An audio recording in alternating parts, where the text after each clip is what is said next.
Hello বন্ধুরা, কেমন আছেন সবাই? আশা করি সবাই ভালো আছেন। তো আমরাও ভালো আছি আপনাদের আশীর্বাদ, দোয়া ও ভালোবাসা নিয়ে। তো চারিদিকে কীর্তন লেগেই আছে একের পর এক। আমাদের কীর্তনে দেখলেন আমি আমেরিকা থেকে আসছিল, টাকাগুলো দিলাম। তো ভিডিওটা আমি খুব ভালো করে করতে পারিনি, এই জন্য ভালো করে দেখাতে পারিনি। তো যাই হোক, যতটুকু পেরেছি দেখিয়েছি। আমাদের মন্দিরে টাকা দিছিল। এখন হচ্ছে আমরা আমাদের পাশের গ্রামে একটা কীর্তন হচ্ছে, সেখানে হচ্ছে সূর্য পূজার সময় ঘনিয়ে আসছে, এখন বিকেলবেলা। সেখানে যাওয়ার ইচ্ছে, তো দেখা যাক, চলুন যাই। তো দাদাকে নিয়ে যাব। দাদার খুব মানে রাগ হয়েছে। উনি হচ্ছে বাগজান গেছিলেন ওনার শ্বশুরের কীর্তনে, আমাদের যাইতে বলছিল, কিন্তু যাওয়া হয়ে ওঠে নাই। কারণ উনি হচ্ছে আগের দিন গেছে, পরের দিন বৌদি গেছে। মানে বাড়িতে একটা গরু পালে, যেহেতু দুজন একসাথে যাইতে পারে না, গরুটা তো দেখাশোনা করতে হয়। তো সেই কারণে দাদার অনেক রাগ। এখন সেই রাগ ভাঙানোর জন্য আজকে আবার মনের বাবুরে বললাম যে যাও একটু ওনাকে কীর্তনে ঘুরে নিয়ে আসো, সাথে করে নিয়ে যাও। তো রাগ ভাঙানোর চেষ্টা আর কি, নিয়ে যাবে বললো যে ঠিক আছে তাহলে নিয়ে যাবো না। ওনার আসলে ইচ্ছে ছিল যে ওনার শ্বশুর বাড়ি বাগজান, অটলের মামার বাড়ি, সেখানে এলেও আমাদের নিবে একটু, আমার বেড়ে আসবো, আবার কীর্তন হচ্ছে সেটাও দেখে আসবো, এই আশায় আর কি বলছিল। কিন্তু আমি যে এক জায়গায় গেছিলাম, এর জন্য আমার একটা কাজে আমি গেছিলাম ওই দিনই মানে ওই দিনটাই আবার আমার ফিক্সড, মানে একটা অ্যাপয়েন্টমেন্টের মতো আর কি। ওই দিন না গেলে আমার আবার হইতো না, এর জন্য ওইখানে আমার যাইতে হয়েছে, আমি যাইতে পারি নাই। তো দাদার তো ভীষণ রাগ, কথাই বলে না, খুব রাগ। তো এই রাগ ভাঙানোরই বললাম চেষ্টা, তো নিয়ে যাওয়া হবে। দেখুন, দেখতে থাকুন, আশা করি আপনাদের ভালো লাগবে। আর দাদার রাগের মুখটা দেখেন, মুখটা দেখলে বোঝা যায় রাগ কি বলবো, বলা তো হইলই। যাই হোক, দেখতে থাকুন আর আমাদের জন্য আশীর্বাদ করবেন, আমাদের পাশে থাকবেন। যারা আমার নতুন দেখছেন আমার চ্যানেলটাকে সাবস্ক্রাইব করে দিবেন, আর যারা অলরেডি সাবস্ক্রাইব করে দিয়েছেন তারা অবশ্যই একটা লাইক এবং একটা কমেন্ট করে দিবেন। তো ভালো থাকবেন সবাই, আগে উপভোগ করতে থাকুন, আশা করি ভালো লাগবে। হ্যালো বন্ধুরা, আশা করি সবাই ভালো আছেন। আমরাও আপনাদের আশীর্বাদে অনেক ভালো আছি। তো আজকে কদমা অষ্টবর হইতেছে, ওটার আজকে হলো লীলা কীর্তন। তো আমি আর নারায়ণ কাকা দুইজনে যাইতেছি লীলা কীর্তন উপভোগ করার জন্য। তো আপনারা সাথে থাকুন, আপনাদেরকেও দেখাবো। তো ভালো থাকবেন সবাই। কাকা কিছু কও? না আর কি বলবো, তো বলার তো বলা হয়েছি। আমরা ওখানে যাই, তারপর কীর্তনটা দেখাবো না আর কি লোকজন, তাই না? আপনাকে শোনা মানে আপনি ভালো থাকেন, সুস্থ থাকেন, আমাকে কিছু ভালোবাসা রেখে। ঠিক আছে।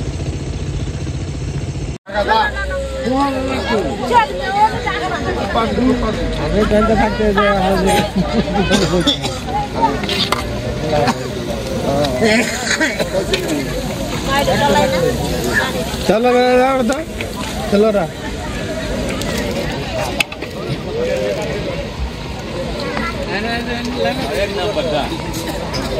লারা বেশি করে ছেড়ে দাও।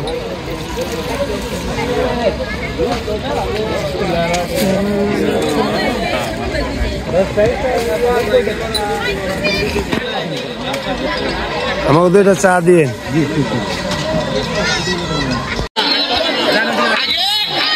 কোথায় যেতে হবে? তুলসীর সঙ্গ করতে হবে। তুলসীর সঙ্গ হলে তুলসীকে আগে কেউ ভুল দিবেন না, ভুল দিবেন ছয়টা 10 মিনিটে বাঁচতে হবে। আমি যখন ভুল দিবেন না, এবারে হবে গভীর হাতা দিন, সবাইকে বললেন গভীর হাতা দিন। তোমরা একবার তুলসী রে তুলসী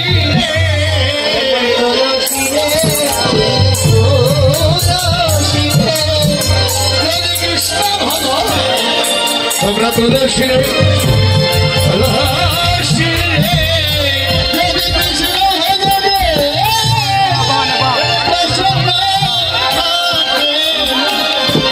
তুলসী রে তুলসী রে কৃষ্ণ ভজন বাসনা থাকে তুলসী রে সবাই শিরে বল হরি বল তুলসী রে শিরে ভজনের বাসনা থাকে তুলসী রে তুলসী রে আমার কহায় মধুর কহায় মধুর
তুলসীর বন মাঝে ঘুরে দেখে যাই শান্তির বাসা ভালোবাসার ঘর পরাণ শীতল করে কাঙ্ক্ষিত বদন প্রাণনাথ গোবিন্দ কেমন আছে বল ছেলেটা প্রাণে যে ধৈর্য মানে না রে কেমন করে যাবি শূন্য হাতে কি যাবি বলছে না শূন্য হাতে নয় শূন্য হাতে নয় সারা জীবন ঘুরে ঘুরে পুষ্প শয়ন করে পেয়েছি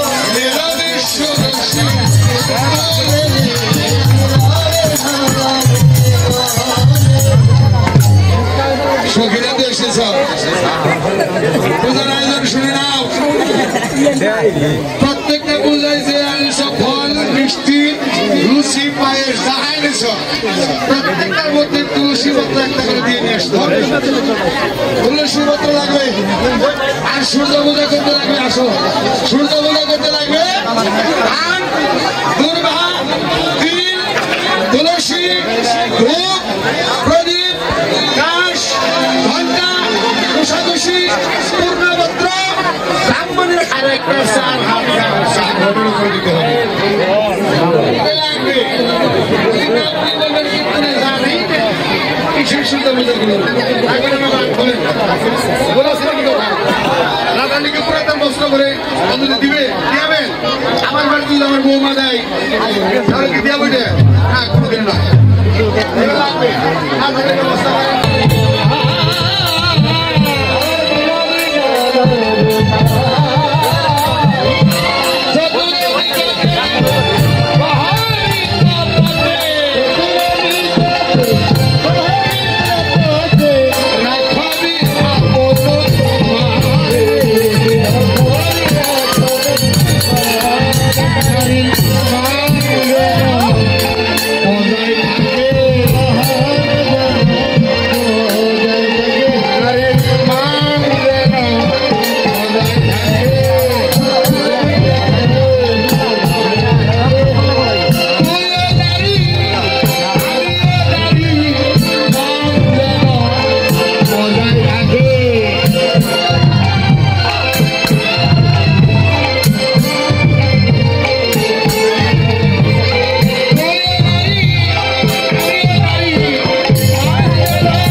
দাও দাও দাও দাও বেশি করে দাও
বিশ্ব